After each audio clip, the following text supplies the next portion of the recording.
جدی علیہ السلام، اور یہ تینوں حضرات جن کے نام میں نے لیے ہیں، جس وقت یہ خط مدینہ المنورہ پہنچا وہ بارگاہ رسالت کے اندر موجود تھے، حضور کے مزار پر انور پر وہ وہاں پر موجود تھے۔ ولید کا قاصد آتا ہے اور آنے کے بعد کہتا ہے کہ تمہیں دارالامارت کے اندر بلایا جا رہا ہے۔ آپس میں گفتگو بھی، اس وقت امیر کسی سے ملتا نہیں ہے، اس وقت بلانے کا مقصد ایسا ہے شاید امیر معاویہ دنیا سے رخصت ہوئے۔ ان کا خیال صحیح تھا۔ حضرت عبد الرحمن ابن ابو بکر اور جناب عبداللہ ابن زبیر یہ سننے کے بعد یہ فوری طور پر جو ہے وہ روانہ ہو گئے مکہ المکرمہ کی طرف۔ حضرت مولا حسین پاک نے فرمایا ٹھیک ہے، ہم آ کر کے ملتے ہیں، اور ہر سال آپ سنتے رہتے ہیں کہ آپ تشریف لے گئے، اور تشریف لے جانے کے بعد آپ نے ولید سے گفتگو کی۔ ولید نے کہا حضرت امیر معاویہ دنیا سے رخصت ہو گئے ہیں۔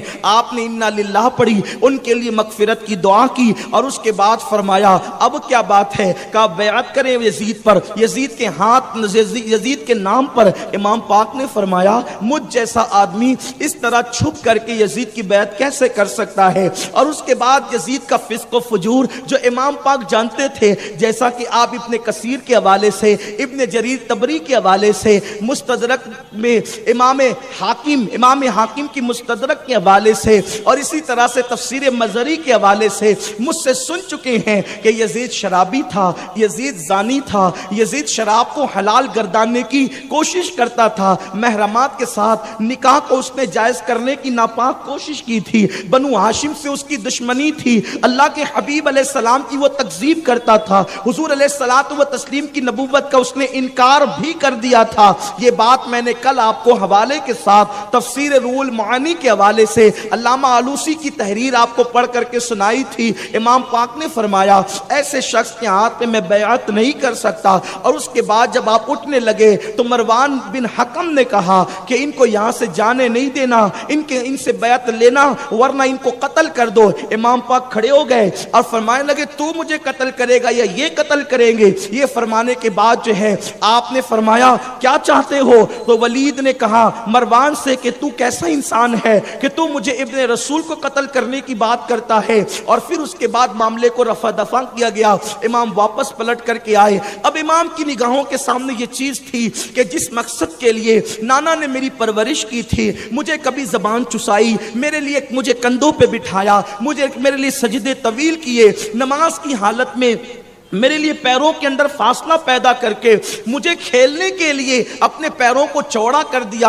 امام پاک جانتے تھے کہ مجھے اس مقصد کے لیے پرورش کیا گیا تھا کہ جب اللہ کے دین پر وقت آئے تو میں اللہ کے دین کو بچانے کے لیے اپنا سب کچھ قربان کر دوں۔ امام پاک علی جدی علیہ السلام اور ان کے گھر کا بچہ جانتا تھا کہ کربلا میں امام پاک شہید ہوں گے۔ حضرت سیدنا عبداللہ ابن عباس کہتے ہیں رسول پاک کے گھر کے بچے کو پتا تھا کہ امام پاک کربلا میں شہید ہوں گے۔ میرے آقا علیہ السلام کے دیوانوں، امام پاک جو ہے ولید کے دارالامارت سے اپنے گھر تشریف لاتے ہیں، اور تشریف لانے کے بعد آپ گھر والوں کو کہتے ہیں اب تیاری کرو، مدینہ منورہ چھوڑنا ہے، مدینہ منورہ چھوٹنا ہے۔ اور اس کے بعد شام کا انتظار ہونے لگا، اہل بیت کے جو ہے وہ سامان پیک ہونے لگے، اہل بیت کے سامان بندنے لگے۔ تھوڑا سا میں اپنی قوم کے جوانوں کے تصورات کو مدینہ الرسول کی طرف لے کر چلنا چاہتا ہوں، آج نہیں بلکہ آج سے کم و بیش 1350 یا 1400 سال پہلے لے کر کے چلنا چاہتا ہوں۔ ہاں میری قوم کے جوانوں، کانوں میں ایئر فون لگا کر گانے سننے والوں، فلموں میں جا کر کے کرسیاں توڑنے والوں، شراب اور جوئے کے نشے کے اندر چور ہونے والوں، کسی کی آبرو پر ہاتھ ڈالنے والے، اللہ رب العزت کے دین کو پیٹ کے پیچھے پھینکنے والے، اور اس کے بعد مسلمان ہونے کا دعویٰ کرنے والے، ان مسلمانوں سے میں توجہ کا طالب ہوں۔ ذرا غور تو کرو، میرے آقا صلی اللہ علیہ وسلم کے دیوانوں جو مدینہ الرسول جا چکے، 8 دن قیام کر چکے، 10 دن قیام کر چکے، جب وہ اپنے سامان کو باندھنے لگتے ہیں تو اس وقت ان کے دل پہ کیا گزرتی ہے؟ دل کہتا ہے کاش اے کاش اے کاش، جس زندگی سے انسان ہر پل محبت کرتا ہے، ہر لمحہ محبت کرتا ہے، ہر آن محبت کرتا ہے۔ آج اس زندگی سے پیار نہ رہا، اے موت آ اور مجھے سینے سے لگا لے تاکہ در رسول پہ مر جاؤں اور یہی کی مٹی میں مل جاؤں۔ اس وقت انسان جان نہیں بلکہ موت کو عزیز رکھتا ہے۔ مدینہ منورہ چھوڑنا کتنا انسان کے دل پہ شاک گزرتا ہے۔ 8-10 دن قیام کرنے والے زائر کی کیفیت یہ ہے، اللہ اللہ آل محمد کی شان اس وقت کیا ہوگی جب امام قاسم اپنا سامان باندھتے ہوں گے، علی اکبر اپنا سامان پیک کرتے ہوں گے، سیدہ زینب تیاری سفر کی کرتی ہوگی، تو ان کے آنسو کون خشک کرتا ہوگا؟ ان کے آنسوؤں کو کون روکتا ہوگا؟ ان کو تسلیاں کون دیتا ہوگا؟ ہائے جو سب کو تسلیاں دیتے ہیں، آج انہیں تسلی دینے والا کوئی نہیں۔ اور پھر اس کے بعد مدینۃ الرسول کے اندر سورج جو ہے، اللہ اکبر، 3 محرم کا جو ہے وہ بلکہ 3 شعبان المعظم کا جو ہے وہ غروب ہوا، اور ہونے کے بعد جو ہے چوتھی رات کا چاند طلوع ہوا۔ اللہ اکبر، رات تاریک ہونے لگی، اور جب رات تاریک ہونے لگی مدینۃ الرسول کے اندر عبادت کرنے والے عبادتوں میں مصروف ہو گئے، مصلی پر رونے والے خدا کی بارگاہ میں سوگات پیش کرنے میں مصروف ہو گئے، سونے والے سو گئے، رونے والے رونے لگے، عبادت کرنے والے عبادت کرنے لگے، تسبیح و تہلیل میں ڈوبنے والے تسبیح و تہلیل میں ڈوب گئے۔ رات کا آخری پہر آنے والا ہے، اور آل محمد کے گھر کے اندر بلکہ رسول اللہ کے گھر کے اندر سیدہ فاطمہ کے گھر میں کوہرام مچا ہے۔ کوہرام یہ مچا ہے کہ ہمیشہ کے لیے حجرہ فاطمہ کو خالی کرنا ہے، اہل بیت کو مدینہ منورہ چھوڑ دینا ہے۔ میرے آقا کے دیوانوں، دین سے کتنا پیارے نبی کے گھر والوں کو، اہل بیت کو دین سے کتنی محبت ہے۔ ایک طرف دین ہے، دوسری طرف مدینہ منورہ کا قیام ہے۔ دین کے تحفظ کے لیے مدینہ کے قیام کو چھوڑنا پسند کیا جا رہا ہے۔ ایسے میں مولا حسین رات کے آخری پہر میں قدسیان فلک جو ہے درود و سلام کی نظریں لے کر، درود و سلام کے گجرے لے کر بارگاہ رسالت میں حاضر ہو رہے ہوں گے۔ ایسے میں دعائیں بابا اجابت الہی سے ٹکرا رہی ہوگی۔ اللہ اکبر، مولا حسین کا گھر کھلتا ہے، دروازہ کھلتا ہے، اور اس کے بعد حسین گھر سے نکلتے ہیں، اور نکلنے کے بعد جو ہے سیدھا جنت البقیع کی طرف رخ کرتے ہیں۔ محض چشم تصور سے جب میں ماضی کے جھروکے میں جھانک کر کے دیکھتا ہوں کہ مولا حسین آخری سلام پیش کرنے کے لیے جب اپنی امی کے مزار پہ تشریف لے گئے ہوں گے، اس وقت ماں کے مزار پہ جانے کے بعد حسین پاک نے جب اپنی امی کو آخری سلام پیش کیا ہوگا، اس وقت میرے مولا حسین کے دل پہ کیا گزری ہوگی۔ تصورات کی دنیا کے اندر جب ہم مدینہ منورہ میں جنت البقیع میں پہنچتے ہیں تو ہمیں یوں محسوس ہوتا ہے شاید یہ منظر چشم فلک نے دیکھا، پشت زمین نے دیکھا، اور اس دن مدینہ منورہ کے افق پر چمکنے والے چاند نے دیکھا۔ حسین ماں کے مزار پر آئے، اور آنے کے بعد امی کی قبر سے لپٹ گئے ہوں گے، اور لپٹنے کے بعد شاید ان جملوں میں عرض بھی پیش کی ہوگی، امی جان اپنے حسین کا آخری سلام لو، ماں یہ وہی حسین ہے جس کو تم لوریاں قرآن کی آیتوں سے دیتی تھی، امی یہ وہی حسین ہے جس کو تو نے اپنا دودھ پلایا تھا، امی یہ وہی حسین ہے جس کے لیے جو ہے جبریل زمین پہ جھولا جھلانے کے لیے آتے تھے، امی یہ وہی حسین ہے جس کے لیے جنت کے جوڑے منگوائے جاتے تھے، امی یہ وہی حسین ہے کہ جو ضد پر اڑ جاتا تھا اس کی ساری ضد پوری کر دی جاتی تھی۔ آج ماں تیرا حسین تیری چوکھٹ پر آخری سلام کرنے کے لیے آیا ہے۔ یہ کہنے کے بعد امام عالی مقام نے یہ بھی کہا ہوگا، امی تیرا حسین بزدل نہیں ہے، امی تیرا حسین جس نے تیرا دودھ پیا ہے وہ بزدل نہیں ہے، چھوٹے دل کا نہیں ہے، کم ہمت نہیں ہے، کم حوصلہ نہیں ہے، لیکن امی بات اتنی ہے کہ جس دن کے لیے مجھے پیدا کیا گیا تھا، جس دن کے لیے میری پرورش کی گئی تھی، امی آج وہی دن آیا ہے، اور تیرا حسین تیرے بابا کا دین بچانے کے لیے اب سوئے کربل روانہ ہو رہا ہے۔ ماں تیری میری ملاقات اب قیامت کے دن ہوگی، حوض کوثر پر ہوگی۔ اللہ اللہ، ایک بیٹا اپنی ماں کو سلام پیش کر رہا ہے، گویا مولا حسین نے یہ کہا ہوگا، ماں آج آنے کا مقصد صرف یہ ہے، تو وہ ماں ہے اے ماں کہ تیرے دروازے سے کبھی کوئی سائل واپس نہ گیا، تیرے چوکھٹ سے کوئی سائل واپس نہ گیا، تو نے بھوکے رہ کر دوسروں کو کھلایا، تو نے دوپٹہ فروخت کر کے سائل کی مراد پوری کی۔ آج